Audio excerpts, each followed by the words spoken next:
جوج طرق ديال الكبده، الطريقه ديالنا المغربيه والطريقه الاسكندرانيه كتجي يا سلام. الناس اللي ما عجبش عليهم الكبده المذاق ديالها مجهد جربوا هاد الطريقه هذه كتجي غزاله. هنا غنبدا بالطريقه ديالنا. حنا كندير القزبر كندقو مع الثومه، كنزيد فلفله حمراء، شويه د الكمون، شويه د البزار والملحه والسودانيه والزيت، ونخلطهم ونخليها تشرمل ليا واحد الساعه المكانه. من بعد غادي نحطها على البوطه وغندي نزيد لها طريفات ديال الشحمه، ضروري داك الطريفات ديال الشحمه ونخليها كطيب. هنا غناخذ واحد الطنجره ندير فيها شويه د الزيت، اختاريت ما نديرش الزيت بزايد، اختاريت نقبط شويه الشحمه نطحنها، نديرها مع داك الزيت تنزل واحد شويه. هذه الطريقه الاسكندرانيه هذه، نديرها مع الزيت تنزل شويه، نزيد لها الثومه قطعتها بهذه الطريقه، ديروها بهذه الطريقه اولا اللي ما كيبغاش هكا يحكها.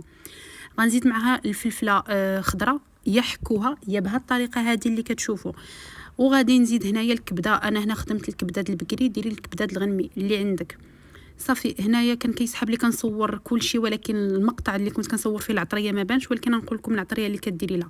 غديري واحد 2 معالق ديال الخل الابيض، وغادي ديري 2 معالق ديال الحامض. بالنسبه للعطريه كنديروا الكمون، الملحه، شويه د البزار والقزبر يابس. هنايا غناخذ واحد فلفله حاره وغادي نقطعها طريفات وغادي نديرها وصافي. يعني كديري في هذه الطريقه الاسكندرانيه كديري كلشي دقه بحده وكتبداي كتحركيها وكتخليها تخلي لها الوقت ديالها يطيب. كتجي غزاله، غير جربوها الطريقه صراحه جربتها جات زوينه. هذه الكبده ديالنا هنا من بعد ما طابت وتشربت صافي نطفي عليها.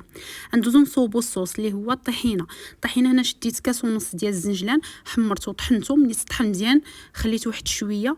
من بعد زدت له الماء دافي كنخلطو مزيان، غنزيد له الزيت والثومه، واحد 2 ريوز ديال الثومه محكوكين، وغادي ندير له غندير له شويه ديال الملحه، شويه ديال القزبر وشويه ديال الكمون والحار، ونخلطوا. هاد الصوص ديال الطحينه كيتواتى مع ديك الكبده الاسكندرانيه في الساندويتشات كيجي غزال بزاف. وحاجه واحده اخرى راه مفيد لان هاد الزنجلان.